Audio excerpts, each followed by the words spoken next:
Revolution Radio, freedomslips.com, 100% listener-supported radio, and now we return you to your host.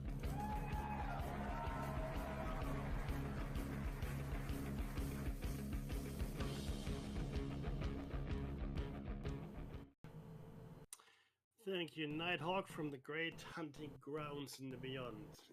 This is Platos Cave, coming to you from Australia, the land down under. That's right. Yeah, hoppa. And we're coming to you for Revolution Radio on revolution.radio. If you want to support the station, because this is not funded radio, just go to the website, follow the bouncing ball, and become a supporter. Any kind of currency is good, including crypto. But hey, maybe you cannot afford to support. Whoa, my goodness, I am such a poet. And that's okay. That's okay. You just tell people about the station. In fact, that goes for all of you out there. Tell people about the station. Tell them about us. Tell them about Platos Cave, Shiny Side Out. If you see us, like, subscribe, comment, share. It's all good, and watch. Most of all, watch it all. And our long forms have been watched a lot more. I want to say thank you for that. You can listen to us on pretty much any platform. Live is good if you want to come. We're in the chat room. I will be in the chat room pretty soon. And we will make every endeavor to have a chat in the chat room with all of you. That goes for all our shows. But if you're listening to us canned, that's okay too, right? That's okay. It's all goodness. Now, as I said, you can listen to us on any platform, including live, which is preferred, but also at home on a Grace Tabletop Digital Radio. That's right. Now, the archives are free, which is another great reason to support the station, support us. Dave and I don't get paid. No mullah here. Hey, hoppa, hey. And we like to eat lunch, Dave and I. We like to eat lunch, that's for sure. Well, maybe have a little chat about that too. But before we start broadcasting at you in anger, we would like to acknowledge the traditional custodians of the land from which we are broadcasting. And for Dave, I'm broadcasting from Darkinjung country. I'm broadcasting from Darkinjung country. Now you are. And I'm, of course, in Direct country. And after 13 years, the old cough button. How does the button know when you want to cough? What? Yeah, opa. No, look, hey, it's all goodness. And with that, we would like to thank elders past, present, and future. Thank you so much. And me here, of course, in beautiful Direct country. I would like to start by thanking our audience. We have broken 100,000 views in any 28-day period for YouTube, so we now have 100,000 views. It's a first for us. Thank you very much. Really appreciate it. Hopefully some of it is entertaining. We know that our AI is hallucinating a little and just can't spell my name to save its life. That's right. Becky, Mickey, Mikey. And some. I look at some of the spellings and I'm not quite sure how it got there, but yeah. So it's all me. It's all me. Well, but Dave, we broke 100,000, and that's great, and that's for 28 days. Extrapolate that for the year. That's 1.2 mil. So happy days. Thank you very much to everybody. And keep awesome. up the good work. Yeah, please do keep watching. We do try to make it as entertaining as we can. But Andrew pointed out, a good friend of the show is Andrew Percival. Hey, how are you, buddy? You're probably actually no, maybe not you. Normally he would be making his bullets at this point at home, but I think he's not. But he may be listening. So shout out to you. He made me aware that our AI is sometimes hallucinating and cannot pronounce my name. Or at least spell it. Spell it. Probably the better. Mm-hmm. Can't spell it. Now, having said that, there's probably 20 or 30 stories I want to mention, which are all equally important, Dave. I don't know what happened today, but it just all exploded. So please jump in anytime, unless there's something really urgent. Now. Oh, okay. Because 20 or 30, that's going to be 2 minutes per story. Here we go. I know. The clock is ticking. Here we go. Okay. So first of all, this is really, really important. CRISPR CRISPR. As you all know, remember CRISPR is the immuno I guess factory for little bacteria, and we're using it to edit genes. We've spoken about this at length, but there has been a massive breakthrough. This is coming from the New England Journal of Medicine, August 4, 2025. Survival of transplanted allogenic beta cells with no immunosuppression. In a historic breakthrough, scientists in Sweden and the US used CRISPR gene editing to modify donor pancreatic islet cells, making them invisible to the immune system. 2 edits reduced immune-triggering proteins, and a third edit, a CD47 "don't eat me" signal, protecting the cells from attack. These edited cells were transplanted into the patient's forearm, where they survived and began producing insulin, marking the first time a human with type 1 diabetes has regained insulin production without lifelong immunosuppressive drugs. Oh, that's While amazing. he uses some insulin, while he still uses some insulin therapy, this approach could pave the way toward a functional cure for millions living with type 1 diabetes. I told you this whole thing is just going to blow up, and I mean, this is just incredible. This is treatment for type 1 diabetes. Type 2 is a lifestyle disease, but type 1 is genetic. There's nothing you can do. You're born with it. Too bad for you, right? But now, with the CRISPR technology, they've managed to create or to edit the DNA in such a way, editing proteins that can now produce insulin for this poor soul. That's phenomenal. So that's the first one. I just wanted to share. Let me jump on this just for 1 second. Please. There is a story from July, and it is, what can we learn from axolotls' special powers of regeneration? This is a CRISPR story talking about how we could auto-generate limbs, tissue, burn victims, just growing new skin. Fantastic stuff. Yep. Yeah. And I have to also add that if you're a transplant patient, you've got someone else's DNA in you, living in you.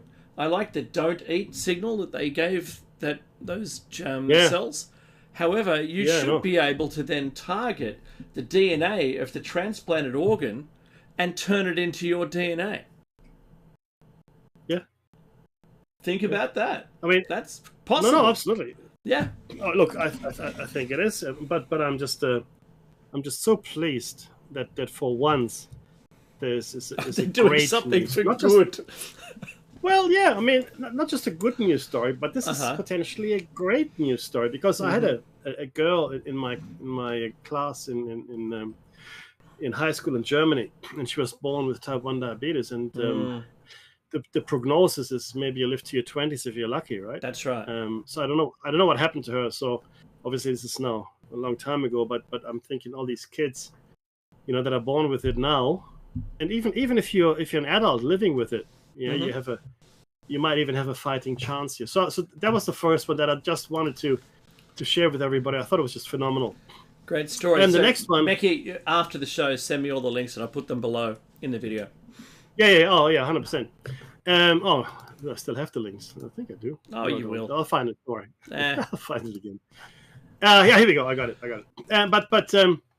Okay. So, the key thing is so that right now, America is in its longest shutdown. This is not the longest. The shutdown new is not the record. longest. No, I haven't mentioned his name yet. No, I'm talking about the length of time of the shutdown. Oh, yeah, it's now 36 days. I think it's the thing. But which means that in the not too distant future, they're going to reduce air traffic to 20 airports in America. Right, so air traffic is going to be severely impacted by this. So that's not good. Obviously, but because they're run by the federal agency, aren't they? Well, all air traffic controllers are federal employees. There you go. Right, and they haven't been paid since September, and now I think people are just they're calling in sick. Now flight capacity is going to be cut down by 10% 10% across the country. Now, you know how many flights are flying in America, but they're going to cut it. Sorry, I lied to you. Not 20, 40 airports will be maybe shut down. Or, so yeah. I saw a story today talking about trying to bypass Schumer and get it reopened, get it the bill signed. So good luck. So what they're talking about is ending the filibuster, the nuclear option. Now, what does it? So right now the filibuster enables the minority opposition, as it were, to stop. Essentially, what's happening right now, to put the budget through. So the budget essentially is asking for healthcare to be significantly cut, right, and not granting any of the Obama extensions, which would affect millions of Americans. So no healthcare for you, and too bad for you. And at the same time, they would say, well, this would then allow us to start all the services up again, SNAP benefits, which are the food programs, etc. But 2 U.S. federal courts have now ruled that the Trump administration must use the emergency funds, which it will now do, but it didn't want to. Right now, I maintain here, like I have before, that Donald Trump wants to drive people to desperation, and he is hoping for maybe not civil war, but civil unrest. Everything points to the deploying of military to cities, in fact, now creating a rapid reaction force under Hegseth of not the National Guard, but the regular military that can be deployed to any American city in no time at all, as well as the demonization of the Democratic Party and calling. This is another big one. We have a new mayor in New York. Oh, what a shock! Yes. And he's not a communist. Mamdani did win, and he actually won by a significant margin. Now, not only did he win by a significant margin, all the gubernatorial elections that were held at the same time saw Democrats win by significant margins. And these were not blue states. A couple of them were, in fact, purple states, swing votes, right? And these are really important for the overall elections. And even in magisterial offices that have been voted on recently, Democrats have annihilated the Republicans. This is, in my opinion, a referendum on the policies that the administration has been putting forward for the last 9 months. Okay. Mamdani, he swept in, and make no mistake, New York City is the most important city in the United States. It's not maybe in the world, considering it's Wall Street and whatever else happens there, right? So, and he's coming in on my platform, right?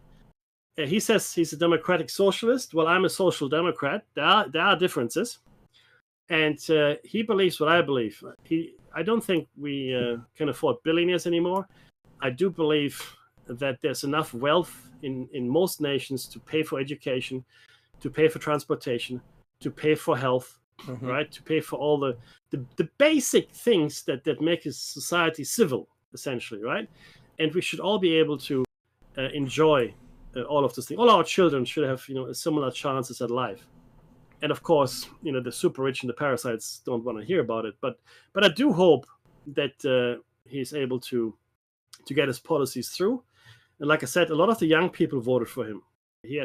He's got a mandate. He really does for New York City. And you know what? Who knows? In a few short years, because he's quite young, it might be President Mamdani. That'd be something. What Donald Trump has done, though, interestingly, he said he's going to punish the New Yorkers for voting for him by withholding funds. And they are now also investigating the election, saying it's all fraud and it's all rigged. Whenever it's like the kid at the play when it doesn't get its way and kicks over the sandcastle and takes his toys and goes home, all sulky. And that's Donald Trump. He's a child. He's a child. And interestingly enough, this is another story I wanted to share with you, Dave. I don't know if you saw it, probably not. But they had a professor for neuroscience, practicing MD, in fact, on one of the talk shows. I can't remember which on the net, and he explained the symptoms that Donald Trump is exhibiting, and he seems to be in advanced stages of potential Alzheimer's, potential not Parkinson's so much, but potentially Alzheimer's, because his father actually had it. You know this, right? His father died of dementia. He's terrified of that. But everything he's showing now, they gave examples for all of it. And one of the most telling things was when Donald Trump was walking with the prime minister in Japan, and he was just meandering. He didn't know what he was doing.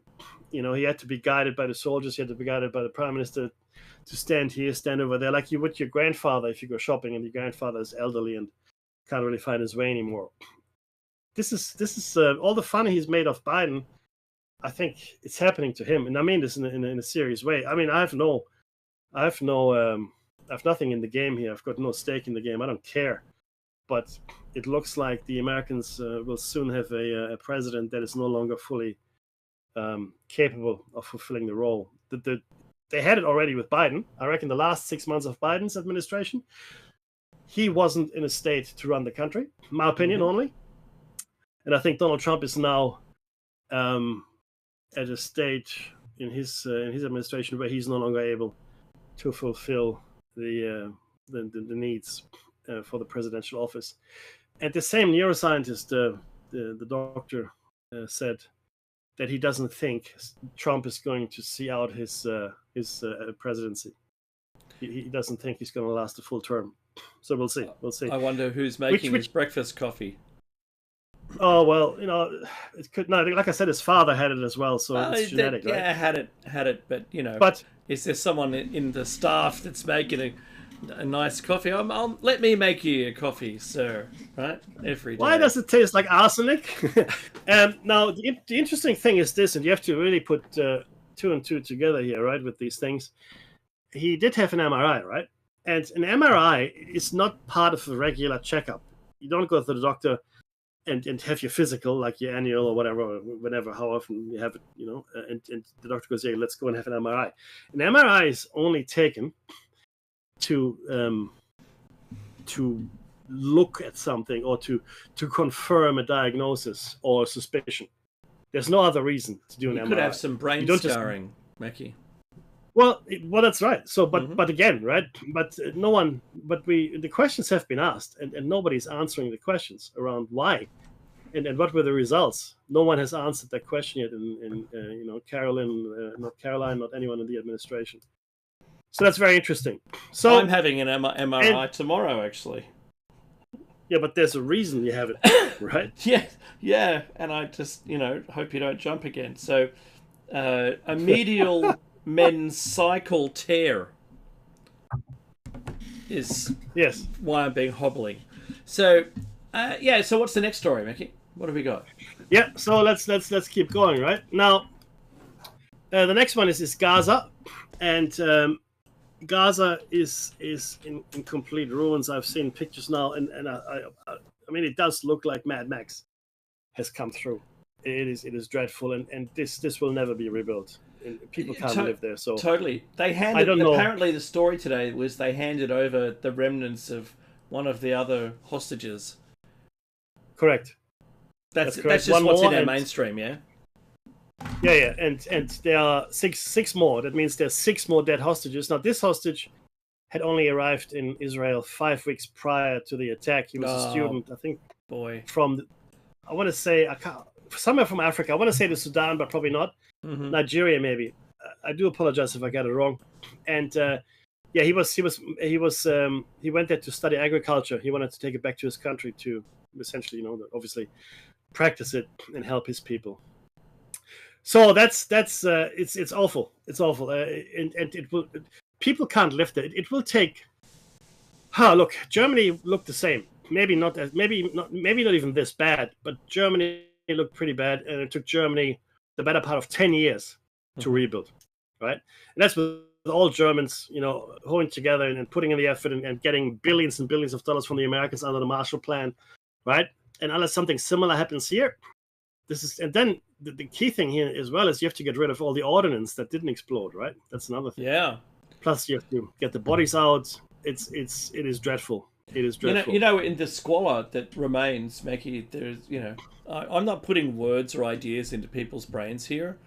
I'm imagining if you were to write a story about it with an evil empire and they've destroyed the town, how do you get rid of those people who remain?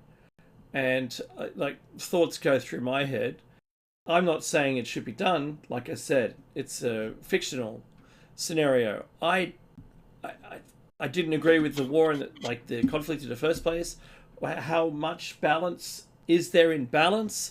Do you put your whole thumb on the scale to measure it? I've been disappointed the whole time, and I don't think it's going to be a good outcome. I really don't. No, I agree. And no, it can't be. Interesting enough, in the Ukraine, there are now 100,000 Russian soldiers attacking a fairly important city in Donetsk. Oh, yeah, they're going for Donetsk. it. Mm-hmm. And it's 100,000, and the Ukrainians are saying this is a big fight. But again, Trump doesn't want to give them the Tomahawk missiles. And again, just to remind everybody, just before Donald Trump met with Zelensky a couple of weeks ago, he had a call with Putin. Why?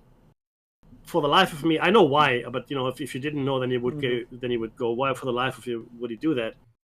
Because, and after that call, Trump categorically said no Tomahawk missiles for the Ukraine, and the excuse was that if we did give them to the Ukraine, then it would be American personnel that would have to operate the Tomahawk missiles, because apparently, and I don't know if this is true, maybe it is, maybe it isn't, it takes a year to train people up on the Tomahawk systems. I thought these days military systems are pretty straightforward, especially ground to air or ground to ground missiles.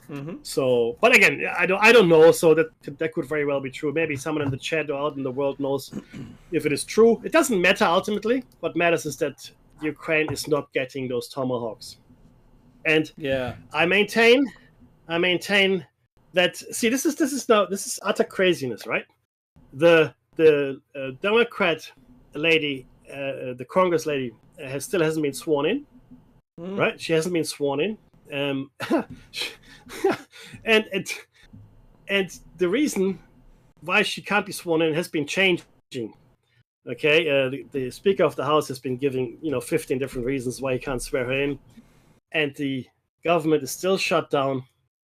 Donald Trump doesn't want to talk to the Democrats to negotiate a reopening. The Democrats don't want to expose millions of Americans to no health care at all, right? That's fair. So I don't understand why the Republicans don't or can't negotiate on the health care. Because, see, again, the red herring here is that it's illegals that would get, gazillions of dollars of health care. That's not true. An illegal immigrant can't get health care. What they're talking about is you can get first responder help if you if you go to an emergency room or you're going to an ambulance or whatever, you collapse in the street, then everybody is legally obliged to save your life. That goes back. I think it goes back to Ronald Reagan. I'm not sure. I could be wrong, but I think he passed a law that says no, you got to treat these people. I think that makes perfect sense. And it doesn't matter at this point if you're a tourist, a citizen, or an illegal immigrant. If you're someone that is just about to die, then of course they should look after you. And then after that, then it's a different story. And certainly for ongoing treatment, etc., you wouldn't be eligible for that. And there would be probably a good reason to deport you once you were better. But ultimately, this money is not going to millions and millions of illegal immigrants, right? And it is also not true that the illegal immigrants that are being deported are all criminals and gangsters, as we see now, right? And all of the things that have happened so far, this is a big story, right? The farmers, the handyman, the builders, restaurateurs, landscapers, everybody who relies on cheap labor essentially to to run their business, and the cheapest labor in America that's available is, of course, illegal immigrants. They are all nearing bankruptcy. They're all nearing the end of the line, and with no help in sight. So it's a real issue, and this policy has come to bite America in the butt. Something fierce. And the courts at the moment, that's another big story. The courts at the moment are ruling whether or not the tariffs are in fact legal or not. And the argument here is that the president cannot raise revenue. Right?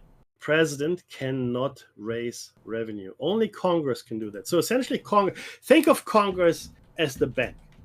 Congress is the Ministry for War and Finance, just like your wife. She holds the purse strings. You want money, you ask her, right? Because it all disappears into a black hole. So, and that's Congress. Congress divvies up the money, and Congress can raise revenue, which includes tariffs and taxes, etc., etc. So it has to go through Congress.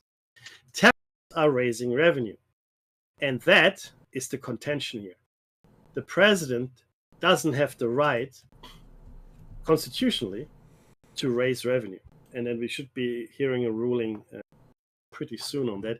If, and this is actually a really big story, Dave, if it is ruled that the president cannot raise revenue and therefore cannot levy tariffs, then the American government potentially has to pay back billions and billions of dollars, right?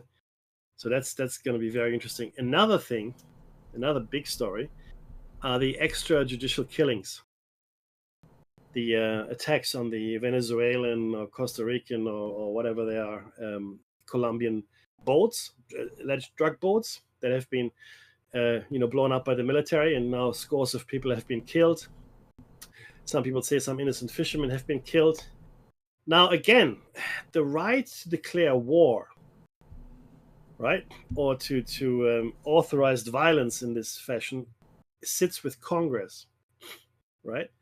It doesn't sit with the president. The president takes it to Congress, okay, but Congress has to sanction it, and it wasn't. So let me explain. This is important. So World War II, right? The Americans had no interest at all in joining into World War II. Nobody wanted to fight in World War II. Americans didn't want to fight in World War II. Why? Why would I fight in World War II? No, thank you very much. But the establishment, the president, the cabinet, they all wanted America to fight in World War II. They wanted to go in on the side of Great Britain and France and fight Adolf Hitler. That was what they wanted to do. But the American people did not, and Congress did not want to. Changed after Pearl Harbor, obviously. So again, the story goes, Pearl Harbor, best case scenario, it was allowed to happen. Because all the good ships were no longer in Pearl Harbor. All the crappy ships, they were still in Pearl Harbor, right? And they let the Japanese destroy the ships and kill, however many people they killed. And that, of course, then was the prime reason to enter World War II on the side of the Allies. And this is but the point is Congress had to approve it. The president, who wanted to go to war, couldn't. They had to convince Congress. And once Pearl Harbor happened, the people's opinion shifted. Therefore, Congress representing the people shifted, and America entered the war. Makes sense, right? So this is really all important stuff here. And and what we've seen in Europe, we've seen more drone activity, Dave. We've seen more drone activity in European airports stopping air travel. Mm-hmm. And of course, my money is on the Russians. I could be wrong, but I really am.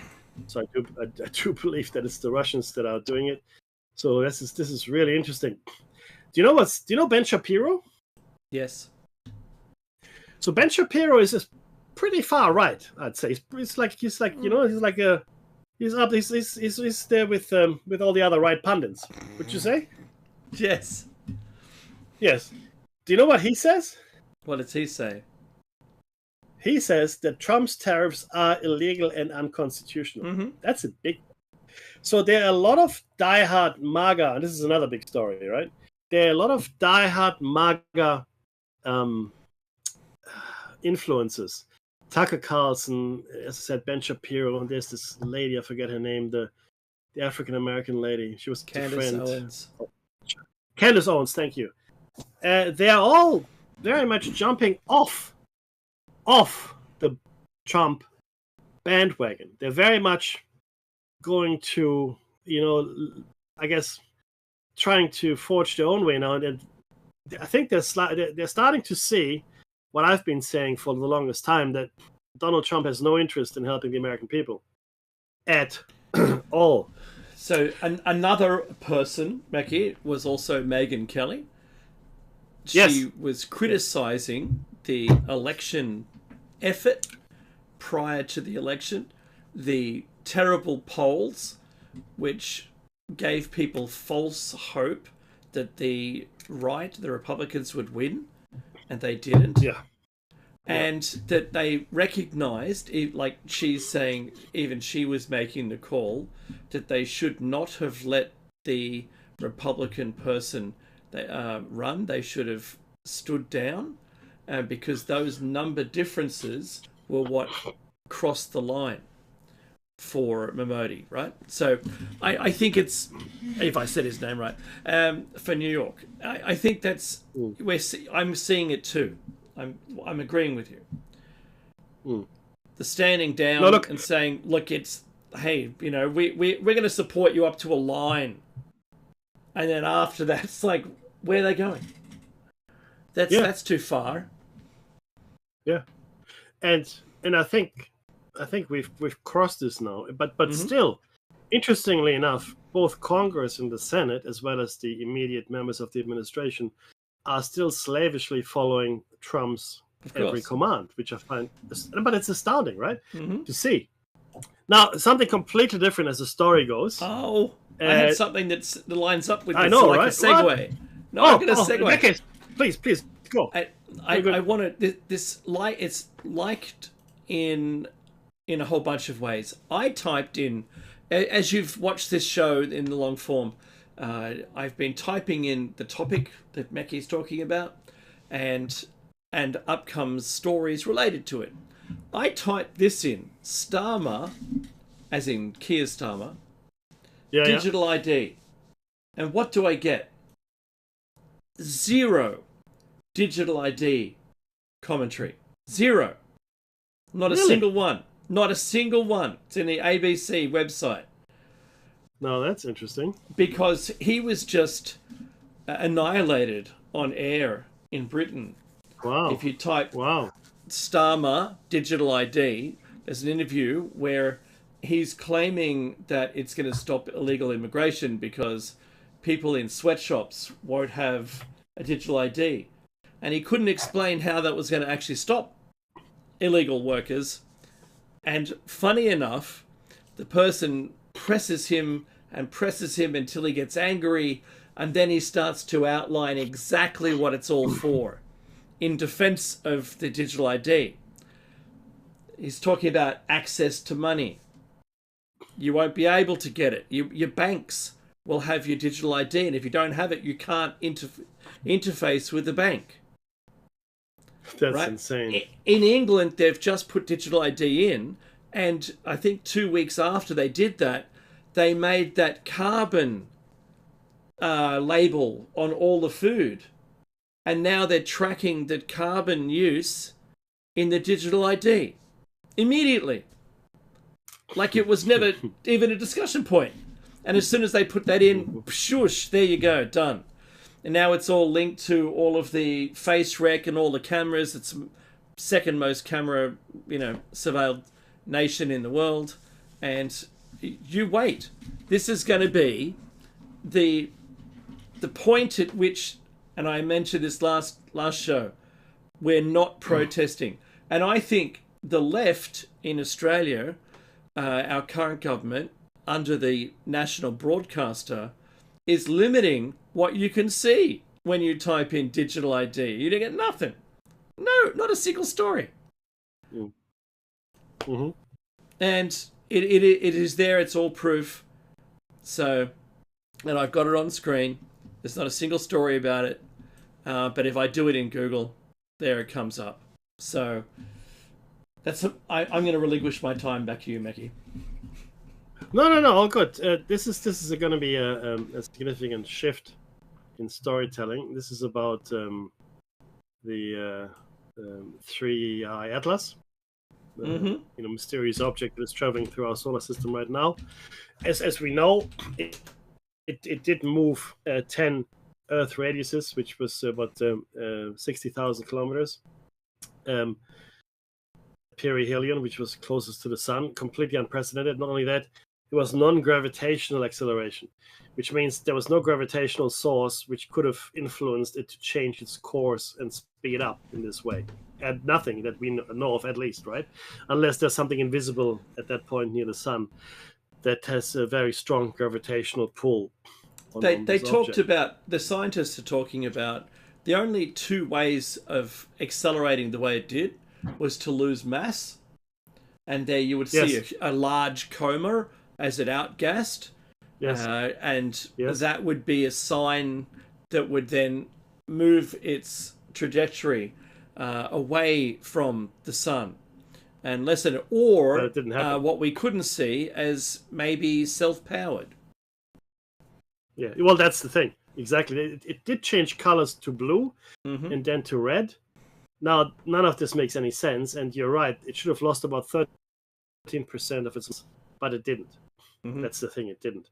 And another thing, which is very interesting, it doesn't have a tail. That's right. Now, what is the tail? Okay, as a comet, which is mostly made up of ice and dust, nears the sun, or any hot body, but especially the sun, what happens, the solar winds blow stuff off the comet, which then forms the tail. So think of the tail as gas, water gas, and dust, which is blown away by the solar storm. So it always points away from the sun, right? The tail. But it just it's a normal thing. It just means that it has stuff two tails, Mickey. Two. One is the outward pressure from the sun's output, and the other is the direction in which it is traveling. It's always got two. One's weaker. The one that you see is the one that's blown. That has stuff blown off by the sun. Wind. That's the one that that you can see. The other one you can't. Oh, maybe you can in some instances, but you can't really see with the naked eye. But yeah, that's correct. But this object, 3I Atlas, doesn't have a tail, which makes no sense at all. Because if it's a comet, maybe it's a comet like we've never seen before. So none of this thing makes any sense. And the two things that make the least sense I just mentioned, the non-gravitational acceleration and the lack of a tail. So the question then becomes, what is this? Right?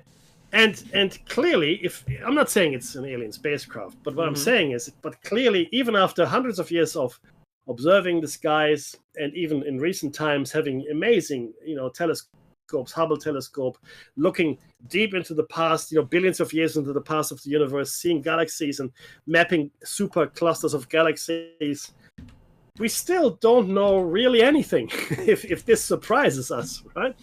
So it's again a showcase of the limitation of what we know. And I find this incredible, this object. I wish that we had the foresight to send a probe to land on or have a close flyby or whatever, because we've done it before. We've done this with another comet in the past, which was pretty. Though this one is the fastest one, so we can do.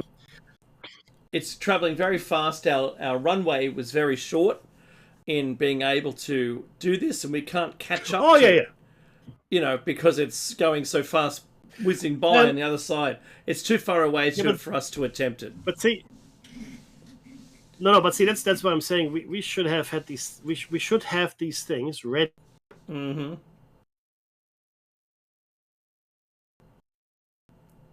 If you look at if you just talking about the official story now, we should have continued our space exploration that we started in the 50s, or the Russians really started in the 50s.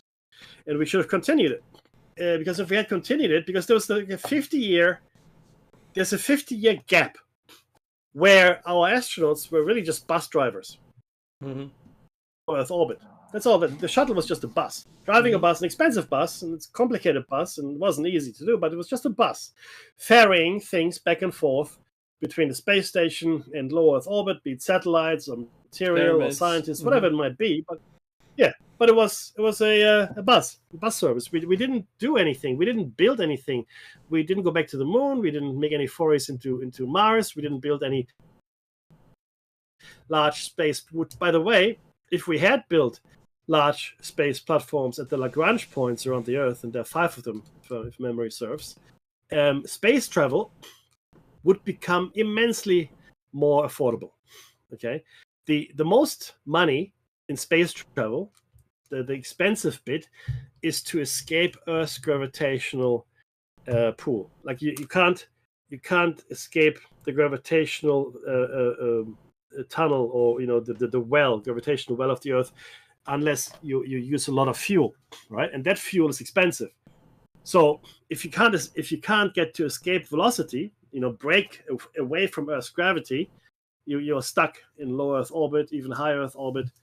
But if you're already in low Earth orbit or high Earth orbit on a space platform, you no longer have to fight as hard to escape Earth's gravitational well, because you're already more than 3/4 of the way out of there, and that will make space travel so cheap that it could become a tourism thing. Seriously. But of course, we didn't do any of that, allegedly, right? And now we're trying to go back to the moon. And what do we find, Dave? What do we find now that what are they telling us about trying to go back to the moon?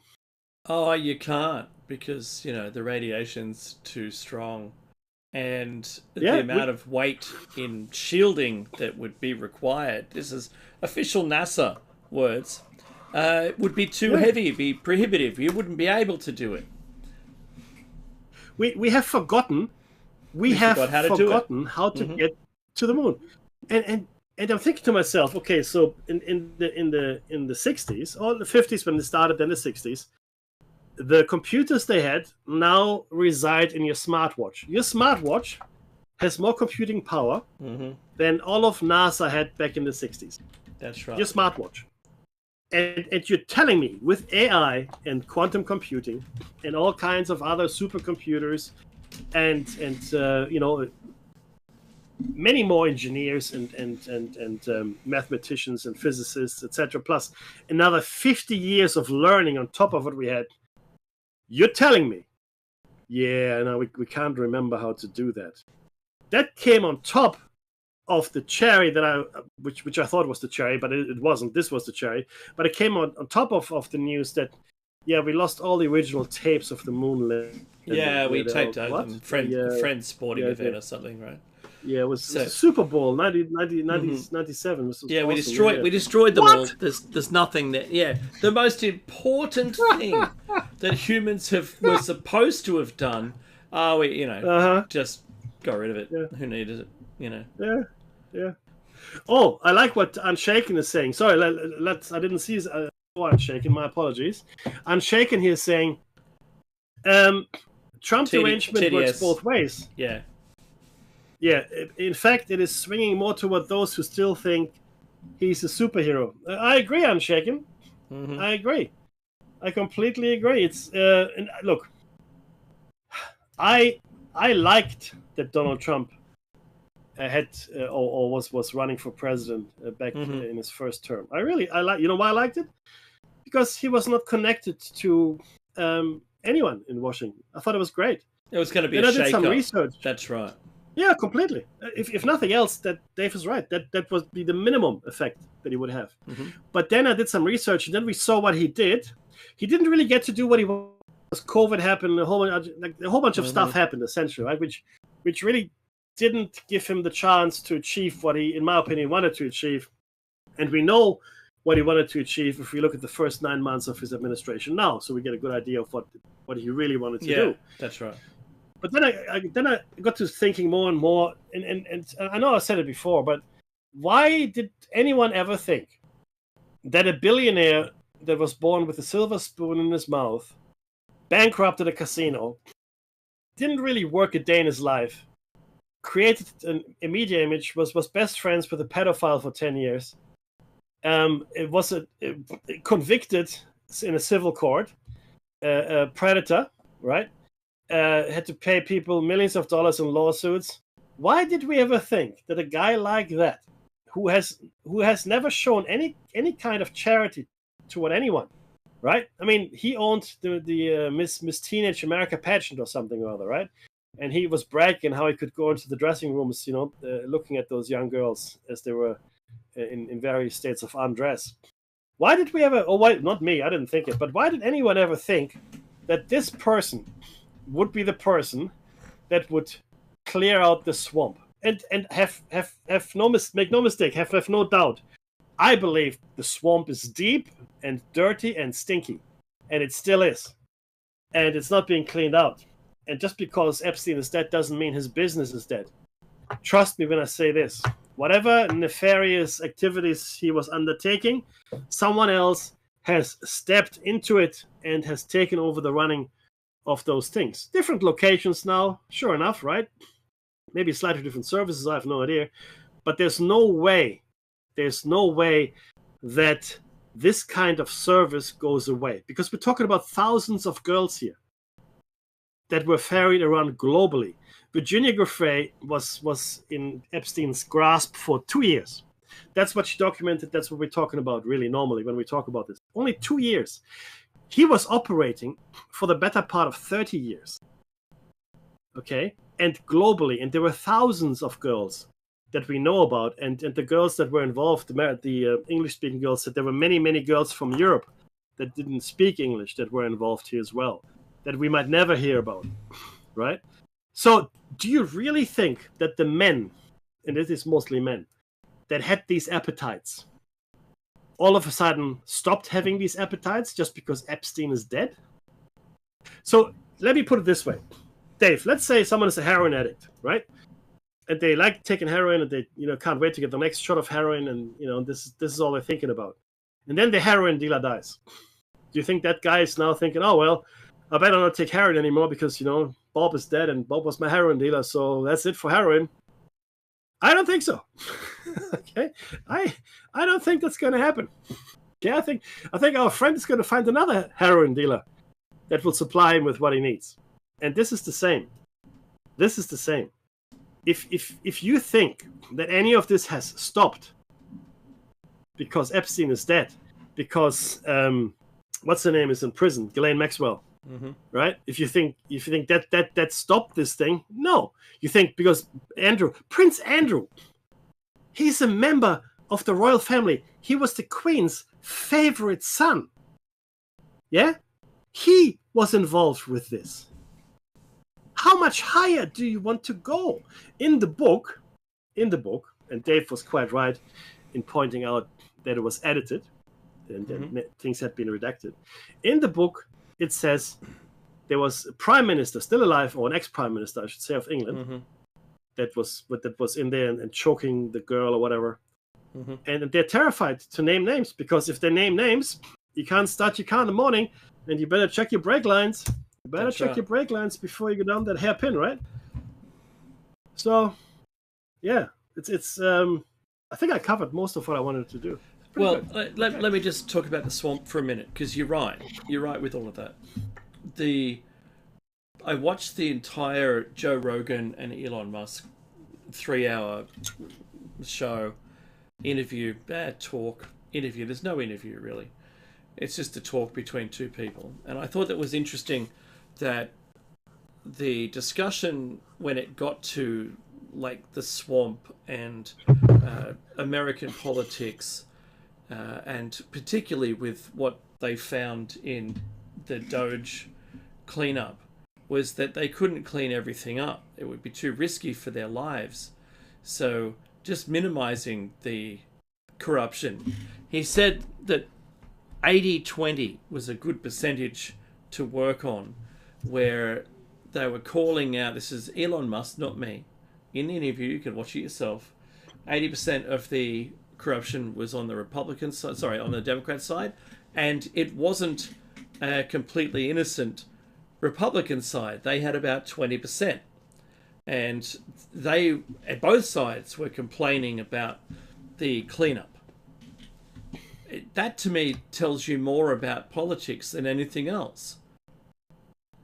When they all don't want the cleanup to happen because they're all on the take, right? Exactly. The whole system is broken. It's broken from top to bottom, and there has to be something else. And we're not all prepared yet to have an AI. Like, what country is that, Meki, that's got an AI minister? That's a lady wearing a sari. I have no idea. Oh, you haven't seen it? No. Well, we'll bring this up on the weekend in Shiny Side Out for sure. Because they wanted to stop corruption. So they made the AI the person, the minister who approves all the funds transfers. Wow.